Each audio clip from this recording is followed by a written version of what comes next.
பால் எடுத்து தயிரில் ஊற்றிக்கிறேன்.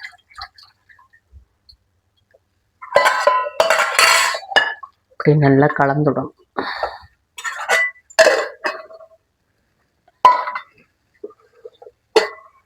ஹாய் ஃப்ரெண்ட்ஸ், குட் மார்னிங், காலை வணக்கம். வாங்க இன்னைக்கு வந்து என்ன சமைச்சிருக்கேன்னு சொல்லி பார்க்கலாமா? இங்கே வந்து சாப்பாடு இருக்குது, தெரியல சாப்பாடு.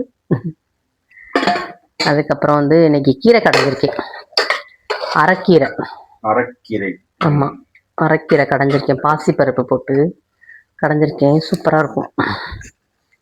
அதுக்கப்புறம் இங்கே காய் வந்து என்ன பொரியல்னா பீட்ரூட்டு பாசிப்பருப்பு தேங்காய் இதெல்லாம் போட்டு வச்சுருக்குது, சூப்பராக இருக்கும்.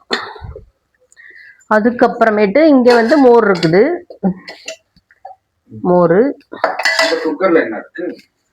இந்த குக்கரில் என்ன தெரியுமா, இங்கே திறந்துருக்கோம் சூப்பு. இருங்க கலக்கி விட்றேன். சூப்பு நேற்று கொஞ்சம் கீரை மிச்சம் இருந்துச்சுல்ல, அந்த கீரையை போட்டு இன்னைக்கு அப்படியே சூப்பு வச்சுட்டேன். கீரை சூப்பா? ஆமாம், அரைக்கீரை சூப்பு. இது இன்னும் அப்படியே வடிகட்டிட்டு குடித்தோம்னா சூப்பராக இருக்கும். மூடி வச்சிடலாம், அப்போ தான் சூடாக இருக்கும். இன்னைக்கு வந்து குழம்பு வைக்கலை, குழம்பு வைக்கிறது இன்னைக்கு லீவ் விட்டாச்சு. டெய்லி குழம்பா தானே வச்சிட்ருக்கோம், அதனால இன்னைக்கு வந்து கீரையும், ஆமாம் அரைக்கீரை பொரி, இது அரைக்கீரையும் தயிர், அரைக்கீரை தயிர், அதுக்கப்புறம் பீட்ரூட் பொரியல். அதுதான். முட்டையா? சரி, முட்டை வேணா அப்புறமா போடுவோம். அவ்வளோதான்.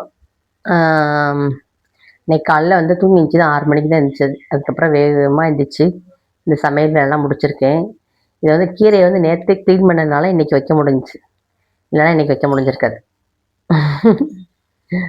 சரி, அப்புறம் நம்ம பூப்பொழி சமையல் சேனலை லைக் பண்ணுங்கள், ஷேர் பண்ணுங்கள், கமெண்ட் பண்ணுங்கள், சப்ஸ்கிரைப் பண்ணிடுங்க.